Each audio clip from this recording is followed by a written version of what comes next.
Pembuli di sekolah menyuruh gadis itu untuk melepas hoodie-nya. Dia menginginkan hoodie itu. Gadis itu menolak. Wajah si pembuli menjadi muram. Gadis itu pun ketakutan, lalu menyerah dan memberikannya. Tawa mereka menarik perhatian Hee Soo-jang. Dia ingin turun tangan tapi menahan diri. Begitu juga seluruh kelas berpura-pura tak melihatnya. Keesokannya, para pembuli menghadang gadis itu lagi. Kali ini mereka mengincar AirPods-nya. Pemimpin bully merampas satu dari telinganya dan berkata, "Aku cuma mau pinjam beberapa hari." Karena tak berdaya, gadis itu menyerahkan AirPods satunya. Lalu mereka meminta chargernya. Dia mencoba nolak, tapi gadis-gadis di sekitarnya mulai memainkan rambutnya. Sebuah ancaman tanpa kata. Dia tidak punya pilihan selain memberikan chargernya. Hee Soo-jang sangat muak. Dia melihat sekeliling, berharap ada yang bicara, tapi tak seorang pun ada yang bicara. Dia malu setelahnya, marah pada dirinya karena diam. Jadi dia memutuskan lapor ke guru.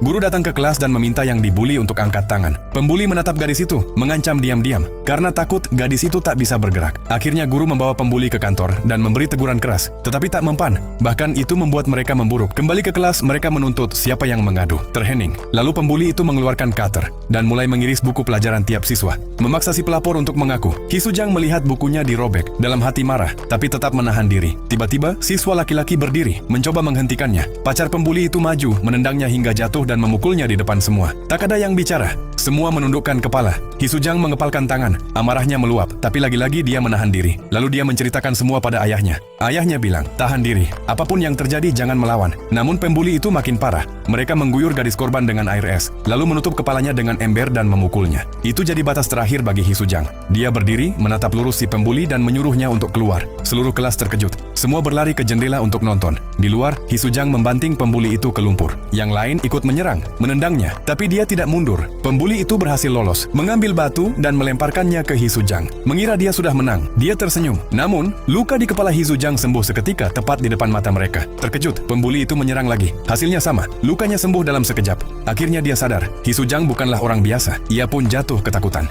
Pacarnya datang membawa tongkat baseball, mengayunkan ke arah Hee Soo-jang. Dia menghantam batu ke kaki, merebut tongkat dan melawan balik. Pada akhirnya, Hee Soo-jang dituduh sebagai penyerang tunggal. Saat pemeriksaan medis, dia tak punya satupun luka terlihat, sementara yang lain penuh memar. Ayahnya harus menjual rumah hanya untuk membayar ganti rugi, dan tindakan keadilannya tak membuat satupun berterima kasih. Sebaliknya, teman-teman yang dia lindungi mulai menjauhinya. Tak lagi menyebutnya pemberani, tapi berbisik-bisik di belakang, memanggilnya monster.